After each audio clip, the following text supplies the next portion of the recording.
ಯತ್ನ ಮಾಡಿದ್ದಾರೆ. ವಿಶೇಷ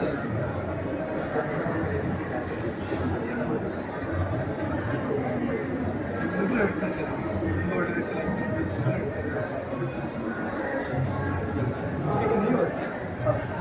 ನಾವೆಲ್ಲರೂ ವೇದಿಕೆ ಹತ್ರ ಹೋಗುವ, ಮುಂದಕ್ಕೆ ಚಲಿಸಿ, ಎಲ್ಲರೂ ಇಲ್ಲಿಂದ ಮುಂದಕ್ಕೆ ಚಲಿಸಿ ವೇದಿಕೆಯಲ್ಲಿ ಸಭಾಂಗಣದಲ್ಲಿ ಸೇರುವ ಎಲ್ಲರೂ ಕೂಡ ಎಲ್ಲರೂ ವೇದಿಕೆಯಲ್ಲಿ ಚಲಿಸಿ, ಎಲ್ಲರೂ ವೇದಿಕೆಯ ಸಭಾಂಗಣದಲ್ಲಿ ಸೇರುವ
प्रतिष्ठितः अस्य प्रगतिलीनस्य परः महेश्वरः।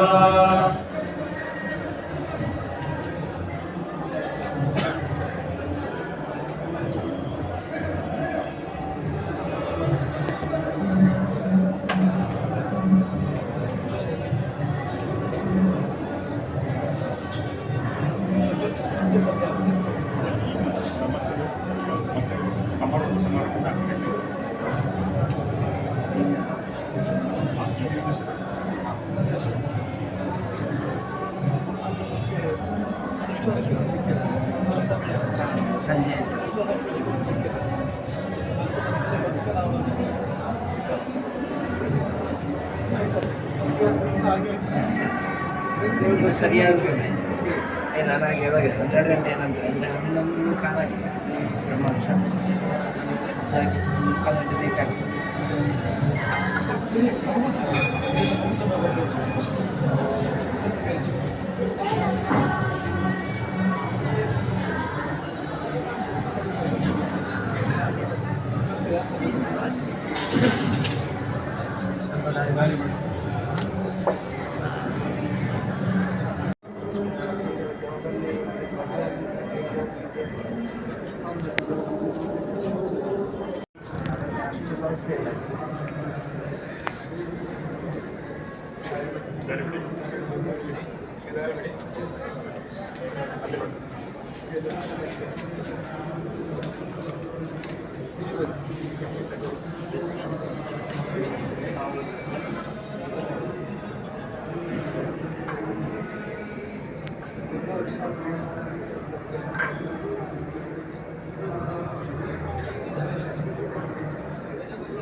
ನಿಮ್ಮೆಲ್ಲರೂ ಸಹ ಎಲ್ಲರನ್ನು ಈ ಸಂದರ್ಭದಲ್ಲಿ ಸ್ವಾಗತಿಸುವುದಕ್ಕಾಗಿ, ನಿಮ್ಮೆಲ್ಲರನ್ನು ಆತ್ಮೀಯವಾಗಿ ಕಾಣುವುದಕ್ಕಾಗಿ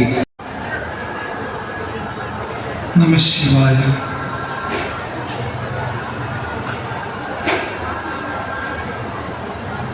तस्य दिशे सततमञ्जलिरेष नित्यं प्रक्षिप्यते मुखरितालयुतप्रसूनैः जागर्ति यत्र भगवान् गुरुचक्रवर्ती सृष्टिस्थितिप्रलयनाटकनित्यसाक्षी।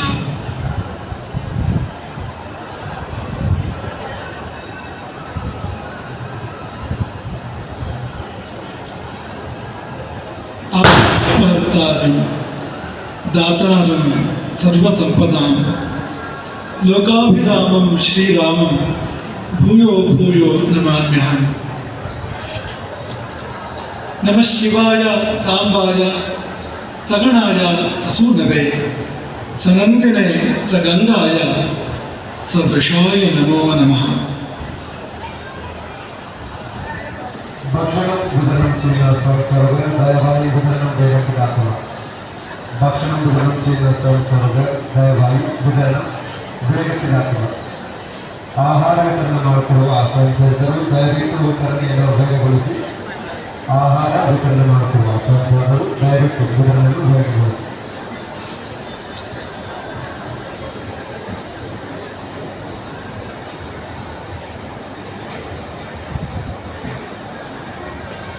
ಶಿವನಿಗೆ ನಮಸ್ಕಾರ.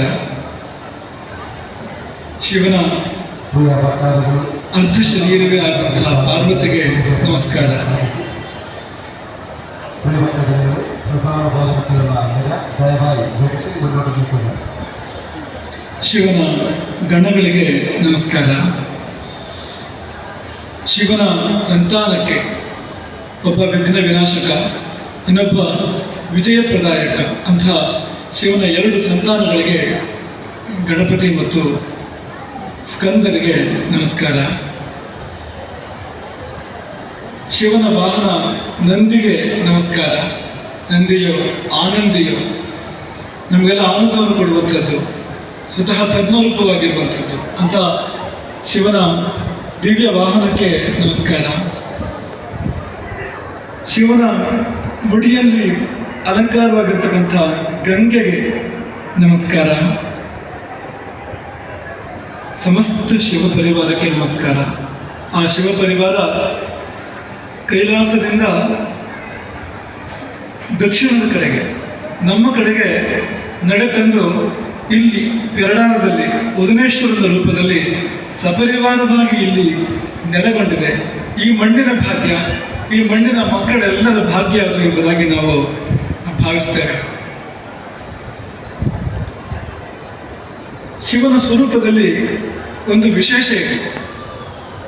ಶಿವನ ಹಣೆಯಲ್ಲಿ ಮೂರನೆಯ ಕಣ್ಣಿದೆ. ಆ ಕಣ್ಣು ಅದು ಅಗ್ನಿ ನೇತ್ರ. ಶಿವನ ಎಡಗಣ್ಣು ಸೋಮ, ಬಲಗಣ್ಣು ಸೂರ್ಯ, ನಡುಗಣ್ಣು ಅಗ್ನಿ. ಸೋಮನೇತ್ರ, ಸೂರ್ಯನೇತ್ರ, ಅಗ್ನಿನೇತ್ರ. ಆ ನೇತ್ರವನ್ನು ತೆರೆದರೆ ಅವನು ಸುಡಬಲ್ಲ, ಕಾಮನನ್ನು ಸುಡಬಲ್ಲ, ಕಾಮ ಮೂಲವಾದ ಪ್ರಪಂಚವನ್ನೇ ಸುಡಬಲ್ಲ, ಸಮಸ್ತ ಪ್ರಪಂಚವನ್ನೇ ತನ್ನ ನೇತ್ರೋನ್ಮೀಲನ ಮಾತ್ರದಿಂದ ದಗ್ಧವಾಗಿಸಬಲ್ಲ. ಹಾಗಾಗಿ ಅಗ್ನಿ ಶಿವನಲ್ಲಿದೆ. ಶಿವನ ಕೈಯಲ್ಲಿ ಕೂಡ ಅಗ್ನಿ ಇದೆ. ನಟರಾಜ ವೇದಿಕೆ ಇದು. ನಟರಾಜನ ಸ್ವರೂಪದಲ್ಲಿ ಅವನ ಕೈಯಲ್ಲಿ ಅಗ್ನಿ ಇರುತ್ತದೆ, ಅವನ ಹಣೆಯಲ್ಲಿ ಅಗ್ನಿ ಇದೆ. ಇನ್ನು ಶಿವನ ತಲೆಯಲ್ಲಿ ಗಂಗೆ ಇದ್ದಾಳೆ, ನೀರಿದೆ, ಎರಡೂ ಇದೆ.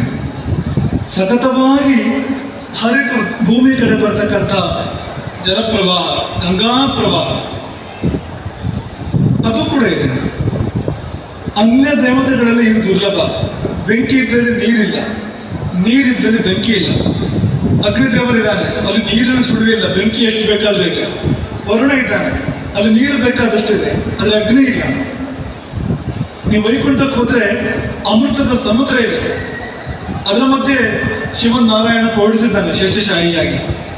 ನೀರಿನಲ್ಲಿ ಕೂಡ ಅತ್ಯಂತ ತಂಪು, ಅಮೃತ ಅಂದರೆ ಮತ್ತಷ್ಟು ತಂಪಾಗಿರುವಂಥದ್ದು ಅದಿದೆ, ಅಗ್ನಿ ಇಲ್ಲ. ಆದರೆ ಹೀಗೆ ಯಾವ ದೇವರನ್ನು ನೋಡಿದ್ರು ಕೂಡ ಇದಿದ್ದರೆ ಅದಿಲ್ಲ, ಅದಿದ್ದರೆ ಇದಿಲ್ಲ, ಎರಡೂ ಇರುವ ದೇವರು ಶಿವ. ಸಮಯ ಬಂದಾಗ ಸುಡಬಲ್ಲ, ಸಮಯ ಬಂದಾಗ ಹಾಗೆಯೇ ನಮ್ಮನ್ನು ತಂಪು ಮಾಡಬಲ್ಲ. ಶಿವ ಬೆಂಕಿ ಆಗಬೇಕು ಅಥವಾ ಜಲವಾಗಬೇಕು, ನಮ್ಮ ಕೈಲಿರುವಂಥದ್ದು. ಶಿವನನ್ನು ನಾವು ಬೆಂಕಿಯಾಗಿ ಮಾಡ್ಕೊಳ್ತೇವೋ, ಶಿವನನ್ನು ನಾವು ಜಲವಾಗಿ ಗಂಗಾ ಪ್ರವಾಹವಾಗಿ ನಮ್ಮನ್ನು ತಂಪಾಗಿಸುವಂತೆ ಮಾಡ್ಕೊಳ್ತೇವೋ, ನಮ್ಮ ಕೈಯಲ್ಲಿ ಇರುವಂಥದ್ದು. ಈ ಎರಡು ತುಂಬ ಪರಸ್ಪರ ವಿರುದ್ಧ ತತ್ವಗಳು. ಬೆಂಕಿ ಸುಟ್ಟು ನಾಶ ಮಾಡ್ತಾರೆ, ನೀರು ಬೆಳೆಯುವಂತೆ ಮಾಡ್ತಾನೆ. ಒಂದು ಸಸ್ಯ ಬೆಳಿಬೇಕು ಅಂದರೆ ನೀರು ಬೇಕು, ಒಂದು ಮನುಷ್ಯ ಬೆಳಿಬೇಕು ಅಂದರೆ ನೀರು ಬೇಕು, ಒಂದು ಮೃಗ ಪಕ್ಷಿ ಬೆಳಿಬೇಕು ಅಂದರೆ ನೀರು ಬೇಕು. ನೀರಿನ ಸ್ವಭಾವವೇ ಬ್ರಹ್ಮಣ, ದೊಡ್ಡದು ಮಾಡುವಂಥದ್ದು. ಚಿಕ್ಕದು ದೊಡ್ಡದಾಗಬೇಕಾದ್ರೆ ನೀರಿನ ಸಹಾಯ ಏನು ಸಾಧ್ಯವೇ ಇಲ್ಲ.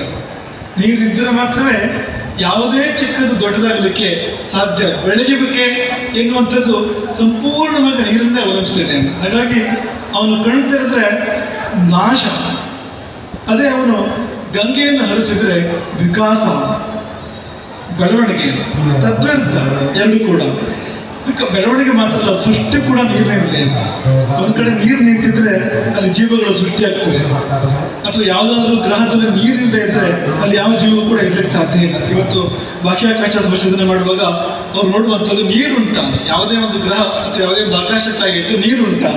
ನೀರಿದ್ದರೆ ಜೀವಗಳು ಇರಲಿಕ್ಕೆ ಸಾಧ್ಯ ಇದೆ, ಇಲ್ಲಿದ್ದರೆ ಜೀವಗಳು ಇರಲಿಕ್ಕೆ ಸಾಧ್ಯ ಇಲ್ಲ. ಹಾಗಾಗಿ ಸೃಷ್ಟಿ ನೀರಿನಿಂದ, ಬೆಳವಣಿಗೆ ನೀರಿನಿಂದ, ನಾಶ ಅಗ್ನಿಯಿಂದ.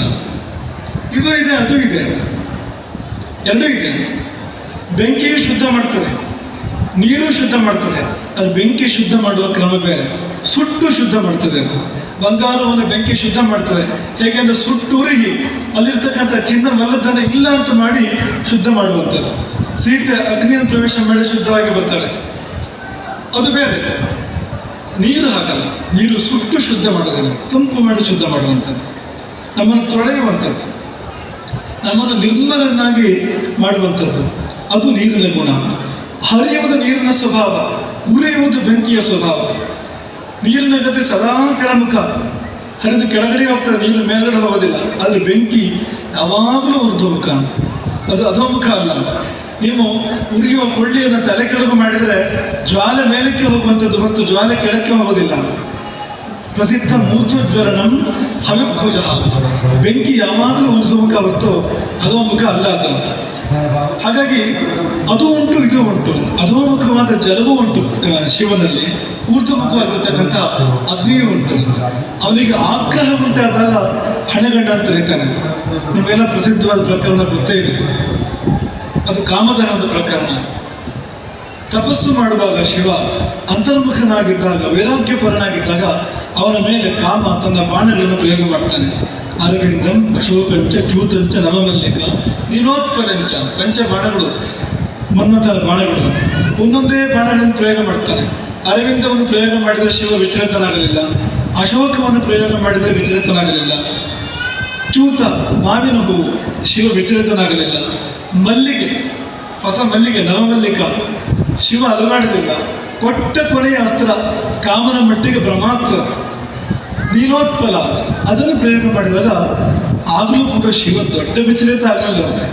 ಕೊಂಚ ಚಂದ್ರೋದಯ ರೂಪ ಇವಾಂಬುರಾಶಿ. ಚಂದ್ರೋದಯ ಆದಾಗ ಸಮುದ್ರ ಒಂದು ಕೊಂಚ ಉಕ್ಕೇರುವಂತೆ ಸ್ವಲ್ಪ ಆಚೀಚೆ ಆಯಿತು ಅವನ ಗಮನ, ದೃಷ್ಟಿ ಪಾರ್ವತಿಯ ಕಡೆ ಹರಿಯಿತು. ಅಷ್ಟು ಮಾತ್ರ ಮಾಡಲಿಕ್ಕೆ ಸಾಧ್ಯ ಆಗಿತ್ತು. ಪಾರ್ವತಿ ಕಡೆಗೆ ಪಂಪಿನ ದೃಷ್ಟಿ ಹರಿದಿತ್ತು, ಆದರೆ ಮುಂದಿನ ಕ್ಷಣದಲ್ಲಿ ಕಾಮನ ಕಡೆಗೆ ಹರಿದಿದ್ದು ಅಗ್ನಿನೇತ್ರ, ಸುಡುವ ದೃಷ್ಟಿ. ಸುಟ್ಟು ಉರೇ ಬಿಡ್ತಾನೆ ಕಾಮನನ್ನು ಶಿವ. ಅಂದರೆ ಶಿವನಿಗೆ ಕೋಪ ಬಂದಾಗ ತೆರೆಯುವಂಥದ್ದು ಹಳೆಗಂಡು, ಪ್ರಯೋಗ ಮಾಡುವಂಥದ್ದು ಅಗ್ನಿಯನ್ನು ಅಂತ. ಶಿವನಿಗೆ ಸಮಾಧಾನವಾದರೆ ಹರಿಸುವುದು ಗಂಗೆಯನ್ನು. ನಮ್ಮನ್ನು ತಂಪು ಮಾಡ್ತಾನೆ, ತೊಳಿತಾನೆ, ಶುದ್ಧ ಮಾಡ್ತಾನೆ, ನಮ್ಮ ಬದುಕನ್ನು ಹಸಿರು ಮಾಡ್ತಾನೆ. ಆಶೀರ್ವಾದ ಮಾಡುವಾಗ ನೀರು ಮುಂದಕ್ಕೆ ಬರುವಂಥದ್ದು, ಅವನು ನಿಗ್ರಹ ಮಾಡುವಾಗ ಅಗ್ನಿ ಮುಂದಕ್ಕೆ ಬರುವಂಥದ್ದು. ಭಗೀರಥ ತಪಸ್ಸು ಮಾಡಿದಾಗ ಭಗೀರಥನ ಮೇಲೆ ಕೃಪೆ ತೋರಿ ಅವನು ಹರಿಸಿದ್ದು ಗಂಗೆಯನ್ನು. ಹಾಗಾಗಿ ಅವನ ಕಾರುಣ್ಯದ ಪ್ರತೀಕ ಅದು. ಇಷ್ಟೆಲ್ಲ ಯಾಕೆ ನೆನಪು ಮಾಡಿಕೊಂಡ್ರೆ ಶಿವನ ಈ ಉಭಯ ಸ್ವರೂಪಗಳು, ಒಂದು ಅಗ್ನಿ ಸ್ವರೂಪ, ಅದು ಕೋಪ ಬಂದಾಗ ಪ್ರಪಂಚ ನಾಶಕ್ಕೆ ಮುಂದಾಗುವಾಗ ಪ್ರಯೋಗ ಮಾಡುವಂಥದ್ದು. ಇನ್ನೊಂದು ಜಲಸ್ವರೂಪ, ಆ ಜಲಸ್ವರೂಪ ನಮ್ಮನ್ನು ತಂಪು ಮಾಡಲಿಕ್ಕೆ ಇರುವಂಥದ್ದು, ನಮ್ಮನ್ನು ಬೆಳೆಸಲಿಕ್ಕೆ ಅದು ಇರುವಂಥದ್ದು, ನಮ್ಮನ್ನು ಶುದ್ಧರನ್ನಾಗಿ ಮಾಡಲಿಕ್ಕೆ ಅದಿರುವಂಥದ್ದು. ಅದು ಜಲಸ್ವರೂಪ, ಅದೇ ಉದನೇಶ್ವರನ ಸ್ವರೂಪ. ಆ ಕಾರಣಕ್ಕೋಸ್ಕರವಾಗಿ ಇಷ್ಟು ಮಾತನ್ನು ನಾವು ಹೇಳಿದ್ರು ಅಂತ. ಈ ಉದನೇಶ್ವರ ಎನ್ನುವಾಗ ಉದ ಶಬ್ದ ಇದೆಯಲ್ಲ, ನೀರು ಅಂತ ಅರ್ಥ. ಉದಕ ಅಂತ ಹೇಳ್ತೇವೆ. ಕಾ ಸೇರಿಸ್ಬೋದು ಬಿಡ್ಬೋದು, ಎರಡಕ್ಕೂ ಅವಕಾಶ ಇದೆ. ಉದಪಾನ ಅಂತ ಹೇಳ್ತಾರೆ, ಅಲ್ಲಿ ಕಾ ಇಲ್ಲ. ಈಗ ಉದಕ ಅಂತ ಹೇಳ್ಬೋದು ನೀವು, ಉದ ಅಂತ ಕೂಡ ಹೇಳ್ಬೋದು. ಈ ಕೆಲವು ಭಾಷೆಯಲ್ಲಿ ಉದ ಅಂತ ಪ್ರಯೋಗ ಇದೆ. ಉದಾಹರಣೆ ಕೊಂಕಣಿಯಲ್ಲಿ ಉದ ಅಂತ ಪ್ರಯೋಗ ಮಾಡ್ತಾರೆ, ಸಂಸ್ಕೃತದಿಂದ ಬಂದಿರುವಂಥದ್ದು. ಕೊಂಕಣಿ ಭಾಷೆಯಲ್ಲಿ ತುಂಬ ಸಂಸ್ಕೃತ ಇದೆ, ಕನ್ನಡದಲ್ಲಿಯೂ ಇದೆ, ಮಲಯಾಳದಲ್ಲಿ ತುಂಬ ಸಂಸ್ಕೃತ ಇದೆ. ಅವರು ಅಸ ಅಂತ ಹೇಳ್ತಾರೆ ಕೊಂಕಣಿಗೆ. ಅಸ ಅನ್ನೋದು ಅಸ ಭುವಿ ಅನ್ನೋ ಧಾತು ಸಂಸ್ಕೃತದಲ್ಲಿ ನೇರ ಹಾಗೆ ಬಂದಿರುವಂಥದ್ದು, ಒಂಚೂರು ವ್ಯತ್ಯಾಸ ಇಲ್ಲಿದೆ. ಹಾಗೆ ಉದ ಅಂತ ಅವರು ಪ್ರಯೋಗ ಮಾಡ್ತಾರೆ. ಉದ ಅಂದರೆ ನೀರು ಅಂತಲೇ ಅರ್ಥ. ಈಗಿರುವಂಥದ್ದು ಶಿವನ ಆ ಆಶೀರ್ವಾದದ ರೂಪ, ಅನುಗ್ರಹದ ರೂಪ. ಅದು ಯಾಕಿದೆ ಅಂದರೆ ನಮ್ಮೆದುರನ್ನ ತೊಳೆದು ಶುದ್ಧ ಮಾಡಲಿಕ್ಕೆ ಇದೆ, ನಮ್ಮೆದುರನ್ನು ತಂಪು ಮಾಡಲಿಕ್ಕೆ ಇದೆ, ನಮ್ಮೆದುರನ್ನು ಕೂಡ ಬೆಳೆಸಲಿಕ್ಕೆ ಇದೆ. ಅಂತಹ ಶಿವನ ಶುದ್ಧ ಅನುಗ್ರಹದ ರೂಪವೇ ಪೆರಡಾಲದ ಉದನೇಶ್ವರ. ಶಿವಾಲಯಗಳು ಈ ಪ್ರಪಂಚದಲ್ಲಿ ಬೇಕಾದಷ್ಟಿದೆ. ಭಾರತ ವರ್ಷದಲ್ಲಿ ಕೂಡ ಶಿವಾಲಯಕ್ಕೆ ಕಡಿಮೆ ಇಲ್ಲ. ತುಂಬ ಶಿವಾಲಯಗಳಿದ್ದಾವೆ ಭಾರತದಲ್ಲಿ. ಆದರೆ ಯಾವುದೇ ಶಿವನ ಸನ್ನಿಧಿಗೆ ಈ ಹೆಸರು ನೇರವಾಗಿ ಈ ರೀತಿ ಹೆಸರಿರ್ತಕ್ಕಂಥದ್ದು ಇಲ್ಲ. ನೀರು ಎನ್ನುವ ಅರ್ಥವನ್ನು ನೇರವಾಗಿ ಕೊಡುವಂಥದ್ದು, ಅಂಥದ್ದು ನಿಮಗೆ ತುಂಬ ಅಪರೂಪ ಸಿಗುವಂಥದ್ದು. ಅದು ಇಲ್ಲಿ ಉದನೇಶ್ವರದ ರೂಪದಲ್ಲಿ ಇಲ್ಲಿದೆ. ಅದು ಭಾಗ್ಯ ಎಂಬುದಾಗಿ ನಾವು ಭಾವಿಸ್ತೇವೆ. ಈ ಭಕ್ತವರ್ಗದ ಭಕ್ತಕೋಟಿಯ ತುಂಬ ಭಾಗ್ಯ ಎಂಬುದಾಗಿ ನಾವು ಭಾವಿಸ್ತೇವೆ. ಇರುವಂಥದ್ದು ಏನಂದರೆ ಶಿವ ಇಲ್ಲಿ ನೀರಾಗಿ ಗಂಗೆಯಾಗಿ ಹರಿತಾನೆ. ನಾವು ಹೋಗಿ ಮೀರ್ತೇವಾ, ನಾವು ಅದನ್ನು ಪಡ್ಕೊಳ್ತೇವಾ ಎನ್ನುವಂಥದ್ದೇ ಇರುವಂಥದ್ದು.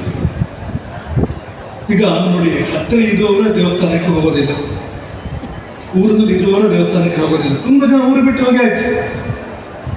ಬಹಳಷ್ಟು ಮಂದಿ ಊರು ಬಿಟ್ಟು ಪರ ಊರಿಗೆ, ದೂರದ ಊರುಗಳಿಗೆ, ಪರ ದೇಶಕ್ಕೆಲ್ಲ ಹೋಗಿ ಆಯ್ತು. ಹಾಗಾದ್ರೆ ಉದನೇಶ್ವರ ಯಾರು ಬಸ್ತು ಇರುವಂಥದ್ದು?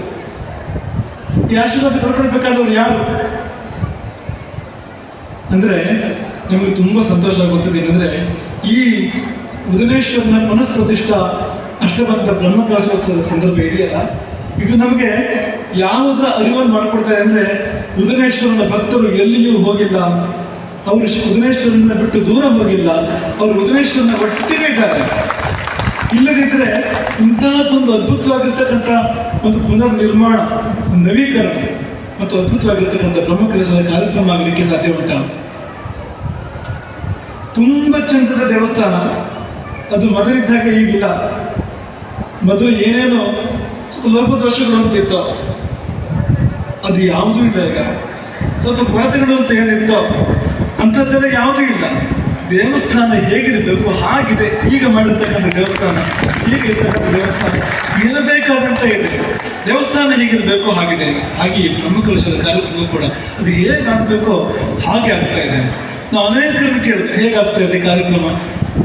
ಇಲ್ಲಿ ಬರುವ ಮೊದಲು ಕೂಡ ಕೇಳಿದ್ವಿ, ಬ್ರಹ್ಮಕಲಶೋತ್ಸವ ಕಾರ್ಯಕ್ರಮ ಹೇಗಾಗ್ತದೆ. ಎಲ್ಲರ ಬಾಯಲ್ಲಿ ಒಂದೇ ಉತ್ತರ, ಅದು ವಾಕ್ಯ ಅಲ್ಲ, ಶಬ್ದ. ಅದ್ಭುತ ಅದ್ಭುತ ಅದ್ಭುತ ಎನ್ನುವ ಶಬ್ದವನ್ನೇ ನಾವೆಲ್ಲರ ಬಾಯಿಯಿಂದ ಕೇಳ್ತಾ ಇದ್ದೇವೆ. ಹಾಗಾಗಿ ತುಂಬ ಸಮಾಧಾನ ಆಗುತ್ತದೆ. ಏನಂದರೆ ಈ ಊರು ಅಥವಾ ಈ ಮಾಗಣೆ, 4 ಗ್ರಾಮಗಳು ಸೇರಿರ್ತಕ್ಕಂಥ ಮಾಗಣೆಯ ದೇವಸ್ಥಾನ ಇದು. ಈ ಮಾಗಣೆ ಉದನೇಶ್ವರನನ್ನು ಬಿಟ್ಟುಕೊಳ್ಳಿಲ್ಲ, ಉದನೇಶ್ವರನ ಬಿಟ್ಟು ದೂರ ಹೋಗಲಿಲ್ಲ. ನಾವೆಲ್ಲ ಉದನೇಶ್ವರನ ಮಕ್ಕಳು, ಉದನೇಶ್ವರನ ಪರಿವಾರ, ಗಣಗಳು ಎನ್ನುವಂತೆ ಎಲ್ಲರೂ ಬಂದು ಇಲ್ಲಿ ಸೇವೆ ಮಾಡಿ ಇಂತಹದ್ದೊಂದು ಅತ್ಯದ್ಭುತವಾದ ನಭೂತೋ ಎನ್ನುವಂಥ ಎಷ್ಟೊಂದು ಬ್ರಹ್ಮಕಲಶಗಳು ಇದಕ್ಕಿಂತ ಮೊದಲು ಆಗಿರ್ಬೋದು ಉದನೇಶ್ವರನದ್ದು. ಆದರೆ ಯಾವಾಗಲೂ ಹೀಗೆ ಆಗಿರಲಿಕ್ಕಿಲ್ಲ. ಅಷ್ಟು ಅದ್ಭುತವಾಗಿರ್ತಕ್ಕಂಥ ಬ್ರಹ್ಮಕಲಶ ಕಾರ್ಯಕ್ರಮ ಇಲ್ಲಿ ನಡೆಯುವುದು ನಮಗೊಂದೇ ಅರ್ಥ ಕೊಡುವಂಥದ್ದು. ಇಲ್ಲ, ಭಕ್ತರು ಬಿಟ್ಟು ದೂರ ಹೋಗಿಲ್ಲ, ಒಟ್ಟಿಗೆ ಇದ್ದಾರೆ, ಉದನೇಶ್ವರನ ಒಟ್ಟಿಗೆ ಇದ್ದಾರೆ. ಹಾಗೆ ಇಲ್ಲಿಯ ಭಕ್ತರು ಮಾತ್ರ ಅಲ್ಲ, ಇಲ್ಲಿಂದ ಬಿಟ್ಟು ಯಾರು ದೂರ ಹೋಗಿದಾರೋ ಅವರದ್ದು ದೊಡ್ಡ ಸೇವೆ ಉಂಟು ಅಂತ ಕೇಳಿದ್ರು ನಾವು. ಯಾರು ಪೆರಡಾಲವನ್ನು ಬಿಟ್ಟು ಅಥವಾ ಈ ಪರಿಸರವನ್ನು ಬಿಟ್ಟು ಬಹಳ ದೂರ ಜೀವನಕ್ಕೋಸ್ಕರವಾಗಿ, ಒಂದು ಕಾಲ ಹಾಗೆ ಬಂದಿದೆ, ಉದ್ಯೋಗ ಎಲ್ಲೆಲ್ಲಿಯೂ ಇರ್ತದೆ. ಹಿಂದಿನ ಕಾಲದಲ್ಲಿ ಹಾಗೆ ಇರಲಿಲ್ಲ. ಅದು ಇವತ್ತು ಉದ್ಯೋಗವನ್ನು ನಡೆಸಿ ಜನ ದೂರ ದೂರ ಸಮುದ್ರದ ಆಚೆ ಕೂಡ ಹೋಗ್ತಾರೆ. ಆದರೆ ಉದನೇಶ್ವರನ ಭಕ್ತರು, ಈ ಊರಿನವರು ಯಾರ್ಯಾರು ದೂರ ಹೋಗಿದ್ದಾರೋ ಅವರೆಲ್ಲರೂ, ಅವ್ರು ಯಾರು ಉದನೇಶ್ವರನ ಊರನ್ನ ಮರೆತಿಲ್ಲ. ಅವರೆಲ್ಲ ದೊಡ್ಡ ದೊಡ್ಡ ಸೇವೆಗಳನ್ನ ಈ ಕಾರ್ಯಕ್ರಮಕ್ಕೋಸ್ಕರವಾಗಿ ಮಾಡಿದ್ದಾರೆ ಅಂತ ನಾವು ಕೇಳಿದ್ವು. ಇದು ಕೇಳಿದಾಗ ನಮಗೆ ತುಂಬ ಸಂತೋಷ ಆಗುತ್ತೆ. ಯಾಕೆಂದ್ರೆ ನಮಗಿರುವ ಗಾಢ ಚಿಂತೆಯೇ ಒಂದೇನೆಂದ್ರೆ, ಒಂದು ಕಡೆಯಿಂದ ಸಮಾಜ ಕ್ಷಯ, ಸಮಾಜ ದಿನದಿಂದ ದಿನಕ್ಕೆ ಸಂಖ್ಯಾಕ್ಷಯ ಆಗ್ತಾ ಹೋಗ್ತಾ ಇರುವಂಥದ್ದು. ಇನ್ನೊಂದು ಕಡೆಯಿಂದ ಇರುವವರು ವಲಸೆ ಹೋಗುವಂಥದ್ದು, ಊರನ್ನು ಬಿಟ್ಟು ದೂರ ಹೋಗುವಂಥದ್ದು. ದೂರ ಹೋದವರಿಗೆ ಊರಿನ ನೆನಪಿದ್ದ ಸರಿ, ನೆನಪು ಕೂಡ ಇಲ್ಲ ಎನ್ನುವಂಥ ಪರಿಸ್ಥಿತಿ. ಅಲ್ಲಲ್ಲಿ ಅವರು ಸ್ಥಿರ ಆಗುವಂಥದ್ದು, ಊರಿಗೆ ಬರುವುದೇ ಕಡಿಮೆ ಆಗುವಂಥದ್ದು, ಊರಿನ ಆಚರಣೆಗಳು ಅಥವಾ ಪಾರಂಪರಿಕ ಆಚರಣೆಗಳನ್ನು ಬಿಟ್ಟು ಬಿಡುವಂಥದ್ದು. ನಿಧಾನಕ್ಕೆ ನಮ್ಮವರು ಅಲ್ಲದೆ ಹೋಗುವುದು, ನಮ್ಮವರು ಪರಕೀಯರಾಗುವುದು. ಭಾರತದ ಹಳೆ ಸಮಸ್ಯೆ ಯಾವುದು? ಪರಕೀಯರು ಭಾರತಕ್ಕೆ ಬಂದಿದ್ದು ಭಾರತದ ಹಳೆ ಸಮಸ್ಯೆ. ಭಾರತಕ್ಕೆ ಮೊಘಲರು ಬಂದರು, ಬ್ರಿಟಿಷರು ಬಂದರು, ಡಚ್ಚರು ಬಂದರು, ಹೂಣರು ಬಂದರು, ಪೋರ್ಚುಗೀಸರು ಬಂದರು. ಇದು ಭಾರತದ ಹಳೆ ಸಮಸ್ಯೆ. ಹೊಸ ಸಮಸ್ಯೆ ಯಾವುದು? ನಮ್ಮವರೇ ಪರಕೀಯರಾಗುವಂಥದ್ದು, ನಮ್ಮವರು ದೇಶ ಬಿಟ್ಟು ಬೇರೆ ದೇಶಕ್ಕೆ ಹೋಗುವಂಥದ್ದು, ನಮ್ಮವರಾಗಿದೆ, ನಮ್ಮವರಾಗಿ ಉಳಿದೇ ಇರುವಂಥದ್ದು. ನಮ್ಮ ಊರಿನಲ್ಲೇ, ನಮ್ಮ ದೇಶದಲ್ಲಿ ಇದ್ರೂ ಕೂಡ ನಮ್ಮ ತನ ಇಲ್ಲ. ಈ ದೇವರು ಹುಟ್ಟಿದ ನಾಡಿದೆಯಲ್ಲ, ದೇವರ ನಾಡು ಕೇರಳ, ಇದನ್ನು ನೋಡುವಾಗ ಬಹಳಷ್ಟು ಮಂದಿ ನಮ್ಮವರಾಗಿದ್ದೇ ಇದ್ದಿದ್ರಿಂದ ಕೇರಳಕ್ಕೆ ಇಂಥ ಒಂದು ದುಸ್ಥಿತಿ, ಇಂಥದ್ದೊಂದು ಕಷ್ಟದ ಸ್ಥಿತಿ ಇವತ್ತಿದೆ. ಇಲ್ಲದಿದ್ರೆ ಇಷ್ಟು ದೊಡ್ಡ ಒಂದು ಪಾರಂಪರಿಕ ಶ್ರೀಮಂತಿಕೆ ಇರ್ತಕ್ಕಂಥ ಒಂದು ನಾಡು ಇದು.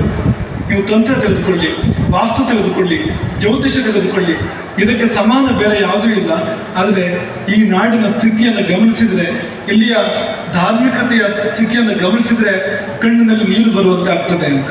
ಹಾಗಾಗಿ ಇವತ್ತಿನ ಸಮಸ್ಯೆ ನಮ್ಮವರಾಗಿ ಉಳಿಯದೆ ಪರಕೀಯರಾಗುವಂಥದ್ದು, ಪರದೇಶವನ್ನು ಆಶ್ರಯಿಸುವಂಥದ್ದು. ಆದರೆ ಉದನೇಶ್ವರ ನಮಗೆ ಕೊಡುವ ಧೈರ್ಯ ಏನಂದರೆ, ಸಂತೋಷ ಏನಂದರೆ, ಎಲ್ಲವೂ ಕಳೆದು ಹೋಗಿಲ್ಲ. ಕೊನೆ ಪಕ್ಷ ಈ ಊರಿನವರು ದೂರ ಇದ್ದರೂ, ಹೊರಗೆ ಇದ್ದರೂ ಕೂಡ ಊರಿನ ನೆನಪನ್ನು ಇಟ್ಕೊಂಡಿದ್ದಾರೆ. ಮಾತ್ರ ಅಲ್ಲ, ಊರು ನಮ್ಮದು, ನಮಗೆ ಕರ್ತವ್ಯ ಇದೆ, ನಾವು ಇದಕ್ಕೆ ತ್ಯಾಗ ಮಾಡಬೇಕು, ಸೇವೆ ಮಾಡಬೇಕು ಅನ್ನೋ ಭಾವನೆ ಅವರಿಗಿದೆ. ಹಾಗಾಗಿ ಬಹು ದೊಡ್ಡ ಕೊಡುಗೆ ಊರಿನವರು ಯಾರು ಹೊರಗಿದ್ದಾರೋ ಅವರ ಕಡೆಯಿಂದ ಸೇವಾ ರೂಪದಲ್ಲಿ ಬಂದು ಊರಿನವರು ಕೂಡ ಸೊಂಟ ಕಟ್ಟಿ ನಿಂತು, ಕಟಿಬದ್ಧರಾಗಿ ನಿಂತು ಈ ಕಾರ್ಯಕ್ರಮವನ್ನು ನೆರವೇರಿಸಿ ಇಂತಹದ್ದೊಂದು ಅದ್ಭುತವಾಗಿರುವಂಥ ಕಾರ್ಯಕ್ರಮ ಇಲ್ಲಿ ಸಂಪನ್ನವಾಯಿತು ಅಂತ. ಹಾಗಾಗಿ ಕಳೆದ ಅಷ್ಟಬಂಧ ದೊಡ್ಡ ಗುರುಗಳು ನಿಂತು ನೆರವೇರಿಸಿರುವಂಥದ್ದು. ಸ್ವತಃ ಅವರೇ ಇಲ್ಲಿ ನಿಂತು ಇಡೀ ಕಾರ್ಯಕ್ರಮದ ನೇತೃತ್ವವನ್ನು ವಹಿಸಿ ಅವರು ನೆರವೇರಿಸಿರುವಂಥದ್ದು. ಆದರೆ ಅವರು ಮಾಡಿದ ಆಶೀರ್ವಾದ ಎಷ್ಟು ದೊಡ್ಡದು ಅಂದರೆ, ಈ ಸರ್ತಿ ಅದರ ಅಗತ್ಯವೇ ಬರಲಿಲ್ಲ, ಆ ಪ್ರಮೇಯವೇ ಬರಲಿಲ್ಲ. ಊರು ಎಷ್ಟು ಮಟ್ಟಿಗೆ ಜಾಗೃತವಾಗಿದೆ ಅಂದರೆ, ನಾವು ಎಲ್ಲಿಂದ ಒಂದು ಹೀಗೆ ಮಾಡಿದ್ರು ಸಾಕು, ಆಶೀರ್ವಾದ ಮಾಡಿದ್ರು ಕೂಡ ಸಾಕು, ಇದ್ದಲ್ಲಿಂದ ಎಲ್ಲವೂ ಕೂಡ ನಡೀತದೆ. ಮಾತ್ರ ಅಲ್ಲ, ಅತ್ಯದ್ಭುತವಾಗಿ ನಡೀತದೆ, ಅಪೂರ್ವವಾಗಿ, ಅಮೋಘವಾಗಿ ಇದು ನಡೀತದೆ ಅಂದರೆ ಅದು ಅವರ ಆಶೀರ್ವಾದ, ದೊಡ್ಡ ಗುರುಗಳ ಆಶೀರ್ವಾದ ಇದು ಎಂಬುದಾಗಿ ನಾವು ಭಾವಿಸುವಂಥದ್ದು. ಯಾಕೆಂದರೆ ಮಹಾತ್ಮರು ಹಾಗೆ ಇರ್ತಾರೆ. ಶಂಕರಾಚಾರ್ಯರು ಮಠ ಸ್ಥಾಪನೆ ಮಾಡಿ ಎಷ್ಟು ಕಾಲ ಆಯಿತು, ಅವತಾರ ಮಾಡಿ ಎಷ್ಟು ಕಾಲ ಆಯಿತು ಶಂಕರಾಚಾರ್ಯ, ಸಾವಿರಾರು ವರ್ಷಗಳು ಕಳೆದೋದು. ಆದರೆ ಇನ್ನೂ ಅವರು ಸ್ಥಾಪನೆ ಮಾಡಿದ ಸಂಸ್ಥೆಗಳು ಅತ್ಯದ್ಭುತವಾಗಿ ಕೆಲಸ ಮಾಡ್ತಾ ಇದ್ದಾರೆ. ಇಂದು ಕೂಡ ಅವರು ಯಾವ್ಯಾವ ತತ್ವವನ್ನು ಪ್ರತಿಪಾದನೆ ಮಾಡಿದರೋ, ಯಾವ್ಯಾವ ಉಪದೇಶಗಳನ್ನು ಮಾಡಿದರೋ ಅವೆಲ್ಲವೂ ಪ್ರಚಲಿತವಾಗಿವೆ. ಆ ಎಲ್ಲ ಸಂಸ್ಥೆಗಳು, ಸನ್ನಿಧಾನಗಳು, ದೇವಸ್ಥಾನಗಳು ಕೂಡ ಅತ್ಯಂತ ಊರ್ಜಿತವಾಗಿ ನಡೀತಾ ಇದ್ದಾವೆ. ಅದು ಅವರ ಶಕ್ತಿ. ಅಂದವರು ಮಾಡಿದ ಆಶೀರ್ವಾದ, ಅಂದವರು ಮಾಡಿರ್ತಕ್ಕಂಥ ಸಂಕಲ್ಪ, ಅದಷ್ಟು ಗಟ್ಟಿಯ ಸಂಕಲ್ಪ, ಅಷ್ಟು ಬಲವಾಗಿರುವಂಥ ಸಂಕಲ್ಪ, ಅದು ಮುಂದೆ ಬರುವ ಎಷ್ಟೋ ಕಾಲಕ್ಕೆ ಸಾಕಾಗುವಂತೆ ಇರ್ತದೆ. ಹಾಗಾಗಿ ದೊಡ್ಡ ಗುರುಗಳು ಹಿಂದಿನ ಅಷ್ಟಬಂಧಕ್ಕೆ ಬಂದು ಮಾಡಿದ ಆಶೀರ್ವಾದದ ಬಲ ಎಷ್ಟಿದೆ ಅಂದರೆ, ಈಗಿನ ಅಷ್ಟಬಂಧ ಕೂಡ ನಿರಾಯಾಸವಾಗಿ ಅತ್ಯದ್ಭುತವಾಗಿ ಇಲ್ಲಿ ಸಂಪನ್ನಗೊಳ್ತಾ ಇದೆ. ನಾವು ಕಾರ್ಯಕರ್ತರಲ್ಲಿ ಕೇಳ್ತಾ ಇದ್ದು, ಕೊಂಚ ಮೊದಲು ಪ್ರಾರಂಭ ಮಾಡುವಾಗ ಇಷ್ಟೆಲ್ಲ ಯೋಚನೆಗಳು ಇರಲಿಲ್ಲ. ಸಣ್ಣಕ್ಕೆ ಪ್ರಾರಂಭ ಮಾಡಿದ್ದು, ಹೇಗಾಗ್ತದೆ ನೋಡಿಕೊಳ್ಳುವ ಅಂತ. ಆದರೆ ಸಹಾಯ ಹರಿದು ಬರುವಾಗ ನಮಗೂ ಉತ್ಸಾಹ ಬಂತು. ಆಗಾಗ ಇಷ್ಟಿದ್ದನ್ನು ಇಷ್ಟು ಮಾಡಿದ್ದು ನಾವು ಆಮೇಲೆ ದೊಡ್ಡದಾಗಿ ಮಾಡಿದ್ವು. ಸಾಮಾನ್ಯವಾಗಿ ಬೇರೆ ರೀತಿ ಇರ್ತದೆ. ಈಗ ನಾವು ಏನೋ ಯೋಜನೆ ಮಾಡಿ ಸಮಾಜವನ್ನು ಹತ್ತು ಕರೆದು ಕೇಳಿ ದಮ್ಮಯ್ಯ ಹಾಕಿ ಸಮಾಜದಿಂದ ಒಂದಷ್ಟು ಸಂಪತ್ತು ಹರಿದು ಬರುವಂಥದ್ದು. ಕೊನೆಗೂ ಎಲ್ಲ ಯೋಜನೆಗಳು ಸಾಕಾರ ಆಗೋದಿಲ್ಲ, ಒಂದಿಷ್ಟು ಆಗ್ತದೆ, ಒಂದಿಷ್ಟು ಆಗೋದಿಲ್ಲ. ಅದರಿಂದ ಹಾಗಲ್ಲ, ಇದು ಸಂಪತ್ತು ಹರಿದು ಬರುವುದನ್ನು ನೋಡಿ ಯೋಜನೆಗಳನ್ನು ವಿಸ್ತಾರ ಮಾಡಿರ್ತಕ್ಕಂಥ ಒಂದು ಕಾರ್ಯಕ್ರಮ ಇಲ್ಲಿ ಪ್ರೇರಣಾದಲ್ಲಿ ನಡೆದಿರ್ತಕ್ಕಂಥ ಒಂದು ಅದ್ಭುತವಾಗಿರುವಂಥ ಒಂದು ಕಾರ್ಯಕ್ರಮ. ಹಾಗಾಗಿ ನಾವು ಕೂಡ ನೋಡಿ ತುಂಬ ಸಂತೋಷಪಟ್ಟು. ಇಲ್ಲಿ ಪಕ್ಷಿಶಾಸ್ತ್ರನ ಬಗ್ಗೆ ಹೇಳ್ತಾರೆ, ಅನೇಕ ರೀತಿ ಹೇಳ್ತಾರೆ. ಪಕ್ಷಿಶಾಸ್ತ್ರ ಇಲ್ಲಿ ರಕ್ಷಾಗೋಸ್ಕರವಾಗಿ ಪ್ರತಿಷ್ಠಾಪಿತನಾದವನು ರಾಜರ ಕಾಲದಲ್ಲಿ ಅಂತ ಹೇಳೋದು ಉಂಟು. ಇನ್ನೊಂದು, ಇಲ್ಲಿ ದೇವಸ್ಥಾನದ ಮೇಲೆ ಪ್ರಯುಕ್ತವಾಗಿರ್ತಕ್ಕಂಥ ಒಂದು ಪ್ರತಿಕೂಲವಾದ ಶಕ್ತಿ ದೇವರ ಸನ್ನಿಧಿಗೆ ಬಂದು ಅದು ಅನುಕೂಲವಾಗಿ ಪರಿವರ್ತಿತವಾಗ್ತದೆ. ದೇವಸ್ಥಾನದ ಮತ್ತು ಜನತೆಯ ರಕ್ಷಕನಾಗಿ ಪರಿವರ್ತಿತವಾಯಿತು ಅನ್ನುವಂಥ ಇನ್ನೊಂದು ವಾದ ಪ್ರಶ್ನೆ ಚಿಂತನೆಯಲ್ಲಿ ಕಂಡು ಬಂದಿರತಕ್ಕಂಥ ಮತ್ತೊಂದು ವಾದವು ಕೂಡ ಹಾಗೆ ಇದೆ. ಅದೊಂದು ಒಂದು ಸಂದೇಶ ಕೊಡ್ತದೆ. ಉದನೇಶ್ವರನ ಬಳಿ ಎಷ್ಟೇ ಕೆಟ್ಟವರು ಬಂದರೂ ಅವರು ಅಷ್ಟೇ ಒಳ್ಳೆಯವರಾಗಿ ಹೋಗ್ತಾರೆ ಹೋಗುವಾಗ. ಇಲ್ಲಿ ನಾಶ ಮಾಡಲಿಕ್ಕೆ ಬಂದವರು ರಕ್ಷಕರಾಗಿ ಪರಿವರ್ತನೆ ಆಗ್ತಾರೆ, ಮಹಾರಕ್ಷಕರಾಗಿ ಪರಿವರ್ತನೆ ಆಗ್ತಾರೆ. ಉದನೇಶ್ವರನ ಮಹಿಮೆ, ಉದನೇಶ್ವರನ ಶಕ್ತಿ ಅಂಥದ್ದು ಎನ್ನುವಂಥದ್ದು ನಮಗೆ ಇಲ್ಲಿ ಅರ್ಥ ಆಗುವಂಥದ್ದು. ಹಾಗಾಗಿ ಈ ಅದ್ಭುತವಾದ ಕಾರ್ಯಕ್ರಮಕ್ಕೋಸ್ಕರವಾಗಿ ಈ ಮಾಗಣೆಯ ಅಥವಾ ಈ ಉದನೇಶ್ವರನಿಗೆ ಸಂಬಂಧಪಟ್ಟಿರ್ತಕ್ಕಂಥ ಎಲ್ಲರನ್ನು ನಾವು ಮನಸಾರೆ ಅಭಿನಂದನೆ ಮಾಡ್ತೇವೆ. ಇದು ನೀವು ಮಾಡಿದ್ದಲ್ಲ, ನಿಮ್ಮೊಳಗೆ ಧರ್ಮ ಜಾಗೃತವಾಗಿ ಇಷ್ಟು ಕಾರ್ಯವನ್ನು ಮಾಡಿದೆ. ಇದು ಕೇವಲ ಮನುಷ್ಯ ನಿರ್ಮಿತ ಎಂಬುದಾಗಿ ನಾವು ಭಾವಿಸೋದಿಲ್ಲ. ಈ ವಾತಾವರಣ ನೋಡಿದರೆ ಇದು ಭೂಲೋಕದಂತೆ ಇಲ್ಲ, ಇದು ಯಾವುದೋ ಶಿವಲೋಕದಂತೆ ವಾತಾವರಣ ಇಲ್ಲಿದೆ. ಹಾಗಾಗಿ ಖಂಡಿತವಾಗಿಯೂ ನೀವು ಯಾರೂ ಭ್ರಮೆ ಪಡಬೇಡಿ, ಇದು ನೀವು ಮಾಡಿದ್ದಲ್ಲ. ಇದು ನಿಮ್ಮೊಳಗೆ ಧರ್ಮ ಎಚ್ಚೆತ್ತು ಈ ಪಾಲನೆ ಮಾಡಿಸಿರುವಂಥದ್ದು. ಧರ್ಮವೇ ನಂದಿಯಾಗಿ ಶಿವನ ಬಳಿ ಇರ್ತದಂತೆ. ಶಿವ ನಂದಿಯನ್ನು ಏನು ಬರ್ತಾನೆ, ಯಾವ ನಂದಿಯನ್ನು ಏನಿದ್ರೆ ನಾವು ಮಾಡಿದ ಧರ್ಮವೇ ನಂದಿ. ನಮ್ಮ ಜೀವನದಲ್ಲಿ ನಾವು ಏನು ಒಳ್ಳೆ ಕೆಲಸಗಳನ್ನು ಮಾಡಿರ್ತೇವೆ ಅದೇ ಧರ್ಮ ತಾನೆ. ಧರ್ಮವೇ ನಂದಿ ರೂಪದಲ್ಲಿ ಶಿವನ ವಾಹನವಾಗಿರ್ತದೆ. ಹಾಗೆ ನಾವು ನಮ್ಮ ಪುಣ್ಯವನ್ನೇ ಏರಿ ಬರ್ತಾನೆ ಶಿವ ನಮಗೆ ಆಶೀರ್ವಾದ ಮಾಡಲಿಕ್ಕೆ. ನಮ್ಮ ಧರ್ಮವನ್ನೇ ಶಿವ ಏರಿ ನಮಗೆ ಅನುಗ್ರಹ ಮಾಡಲಿಕ್ಕೆ ಬರ್ತಾನೆ ಎಂಬುದು ಅದರ ಒಂದು ತಾತ್ಪರ್ಯ. ಹಾಗಾಗಿ ಶಿವನೇ ಧರ್ಮವಾಗಿ ನಿಮ್ಮೊಳಗೆ ಜಾಗೃತನಾಗಿ ಇಷ್ಟು ಕಾರ್ಯವನ್ನು ನೀವು ಕೈಯಿಂದ ಮಾಡಿಸ್ಕೊಂಡಿದ್ದಾನೆ ಎಂಬುದಾಗಿ ನಾವು ಭಾವಿಸ್ತೇವೆ. ನಿಮಗೂ ನಾವು ಹಾಗೆ ಆಶೀರ್ವಾದ ಮಾಡುವಂಥದ್ದು. ನೀವು ಇಲ್ಲಿ ಕಥೆಯನ್ನು ಇಟ್ಟನೇ ಸತ್ಯ ಹೇಳಿದ ಹಾಗೆ ನೀರನ್ನು ಒಳಗೆ ಒಂದು ಸಾರಿ ಎತ್ತಿದ್ರೆ ಅದೇ ಕಲ್ಲು ಅದೇ ಶಿಲೆ ಬಂತು, ಇದು ಬೇಡ ಅಂತ ಎಸೆದು ಮತ್ತೊಂದು ಸಾರಿ ಮುಳುಗಿದ್ರೆ ಮತ್ತೆ ಅದೇ ಕಲ್ಲು ಸಿಕ್ತು. 3 ಬಾರಿ ಅಂತ ಹೇಳ್ತಾರೆ, 5 ಬಾರಿ ಅಂತ ಹೇಳ್ತಾರೆ. ಇದೇ ಕಥೆಯನ್ನು ಮತ್ತೆ ಮತ್ತೆ ಮುಳುಗಿ ಆ ಕಲ್ಲನ್ನು ದೂರ ಎಸೆದು ಪುನಃ ಮುಳುಗಿದ್ರೆ ಮತ್ತೆ ಅದೇ ಕಲ್ಲು ಸಿಗ್ತಾ ಇರ್ತದೆ ನೋಡಿ. ನಾವು ನಿಮಗೆಲ್ಲ ಹಾರೈಸೋದು ಏನಂದ್ರೆ, ನೀವು ಜೀವನದ ನದಿಯಲ್ಲಿ ಮುಳುಗಿ ಎದ್ದು ಮಾಡ್ತಾ ಇರ್ತೀರಿ. ನಿಮಗೆ ಪ್ರತಿ ಸಲ ಮುಳುಗಿದಾಗ ಉದನೇಶ್ವರನೇ ಸಿಗಲಿ ನಿಮಗೆ ಹೊರತು ಬೇರೆ ಯಾವುದು ಬೇಡದೇ ಇರುವಂಥದ್ದು ನಿಮಗೆ ಸಿಗದೇ ಇದೆ. ಕೆಲವು ಸಾರಿ ನಾವು ಮುಳುಗಿದಾಗ ನಮಗೆ ಉದನೇಶ್ವರನೇ ಸಿಗ್ಬೋದು, ಅಥವಾ ಮಾಯೆಯೂ ಸಿಗ್ಬೋದು, ಮೋಸವೂ ಸಿಗ್ಬೋದು. ನಮ್ಮನ್ನು ಪತನಗೊಳಿಸ್ತಕ್ಕಂಥ ಅನೇಕ ಸಂಗತಿಗಳು ನಮಗೆ ಸಿಕ್ಬಿಡ್ಬೋದು ನಾವು ಮುಳುಗಿದಾಗ. ಹಾಗಾಗದೆ ನೀವು ಎಷ್ಟು ಬಾರಿ ಜೀವನದಲ್ಲಿ ಮುಳುಗಿದ್ರು, ಜೀವನದಲ್ಲಿ ಮುಳುಗುವ ಸಂದರ್ಭ ಇರ್ತದೆ, ಏಳುವ ಸಂದರ್ಭ ಇರ್ತದೆ ಅಂತೆ. ಪ್ರತಿ ಸರ್ತಿ ನಾವೆಲ್ಲ ಉದನೇಶ್ವರನ ಭಕ್ತರು ಮುಳುಗುವಾಗ ನಮ್ಮ ಕೈಯಲ್ಲಿ ಉದನೇಶ್ವರ ಸಿಗುವಂತೆ ಆಗಲಿ, ನಾವು ಎದ್ದು ನಿಲ್ಲುವಾಗ ಉದನೇಶ್ವರನ ಕೈಯಲ್ಲಿ ಹಿಡಿದು ನಾವು ಎದ್ದು ನಿಲ್ಲುವಂತೆ, ಅಂದರೆ ಅವನ ಅನುಗ್ರಹವನ್ನು ಹಿಡಿದು ನಾವು ಎದ್ದು ನಿಲ್ಲುವಂತೆ, ಅಥವಾ ಅವನೇ ನಮ್ಮನ್ನು ಎಬ್ಬಿಸಿ ನಿಲ್ಲಿಸುವಂತೆ ಆಗಲಿ ಎಂಬುದಾಗಿ ನಾವು ಆಶಿಸ್ತೇವೆ. ಮುಂದಿನ ಅಷ್ಟಬಂಧ ಬ್ರಹ್ಮಕಲಶ ಯಾವಾಗ ಅಂತ ಗೊತ್ತಿಲ್ಲ, ಆದರೆ ಯಾವಾಗಾದರೂ ಕೂಡ ಇಷ್ಟು ಕೆಲಸ ನೀವು ಇಟ್ಟಿಲ್ಲ ಅವರಿಗೆ. ಮುಂದಿನ ಅಷ್ಟಬದ್ಧ ಬ್ರಹ್ಮಕಲಶ ಆಗುವಾಗ ಅವರಿಗೆ ಕಾರ್ಯಕ್ರಮವನ್ನು ಇಟ್ಟಿದ್ದೀರಿ ಹೊರತು ಬೇರೆ ಕಾರ್ಯವನ್ನು ಹೆಚ್ಚನ್ನು ನೀವು ಇಟ್ಟಿಲ್ಲ. ಸಮಿತಿಯವರು ನಿಮಗೂ ಕೂಡ ತುಂಬ ಅಭಿನಂದನೆಗಳು, ತುಂಬ ಆಶೀರ್ವಾದಗಳು. ಎಲ್ಲ ಭಕ್ತಸ್ತಮಕ್ಕೂ ಕೂಡ ಆಶೀರ್ವಾದಗಳು. ಉದನೇಶ್ವರ ಹೆಸರಿಗೆ ತಕ್ಕಂತೆ ಉದಕವಾಗಿ, ಪುಣ್ಯೋದಕವಾಗಿ, ಗಂಗೋದಕವಾಗಿ ಹರಿದು ನಿಮ್ಮ ಮನೆಗಳಿಗೆ ಬರಲಿ, ನಿಮ್ಮ ಜೀವನಕ್ಕೆ ಬರಲಿ. ನಿಮ್ಮೆಲ್ಲರ ಜೀವನ ತಂಪಾಗಲಿ, ನಿಮ್ಮೆಲ್ಲರ ಜೀವನ ಶುದ್ಧ ಆಗಲಿ, ನಿಮ್ಮೆಲ್ಲರ ಜೀವನ ಹಸಿರಾಗಲಿ, ಅದು ಫಲ ಕೊಡಲಿ, ಅದು ಸಮೃದ್ಧವಾಗಲಿ ಎಂಬುದಾಗಿ ಮತ್ತೊಮ್ಮೆ ನಾವು ಹಾರೈಸಿ ಇಲ್ಲಿ ಬಂದು ಭಾಗವಹಿಸಿದ ಈ ಸಂದರ್ಭಕ್ಕೋಸ್ಕರವಾಗಿ ತುಂಬ ಸಂತೋಷಪಟ್ಟು ಉದನೇಶ್ವರನ ಪಾದಕ್ಕೆ ಮತ್ತೊಂದು ಹೃದಯದ ಆಳದ ನಮಸ್ಕಾರಗಳನ್ನು ಸಲ್ಲಿಸಿ, ಇಂಥದ್ದೊಂದು ಒಳ್ಳೆಯ ಒಂದು ಕಾಲ, ಒಳ್ಳೆಯ ಸನ್ನಿವೇಶ, ಒಳ್ಳೆಯ ಸಂದರ್ಭ, ಶಿವಲೋಕ ಭೂಮಿಗೆ ಬಂದಿರತಕ್ಕಂಥ ಈ ಒಂದು ಸನ್ನಿವೇಶದಲ್ಲಿ ನಮಗೆ ಬರಲಿಕ್ಕೆ ಅವಕಾಶ ಆಯಿತು, ನಿಮ್ಮೊಟ್ಟಿಗೆ ಇರಲಿಕ್ಕೆ ಅವಕಾಶ ಆಯಿತು ಎಂಬುದಕ್ಕೆ ಉದನೇಶ್ವರನಿಗೆ ಇನ್ನೊಂದು ಅಂತರಂಗದ ಪ್ರಣಾಮಗಳನ್ನು ಸಲ್ಲಿಸ್ತಾ ನಿಮ್ಮೆಲ್ಲರನ್ನೂ ಆಶೀರ್ವದಿಸ್ತೇವೆ. ಎಲ್ರಿಗೂ ಒಳ್ಳೆಯದಾಗಲಿ ಅಂತ ಪುಣ್ಯ ಆಗ್ತದೆ. ಹರೇ ರಾಮ.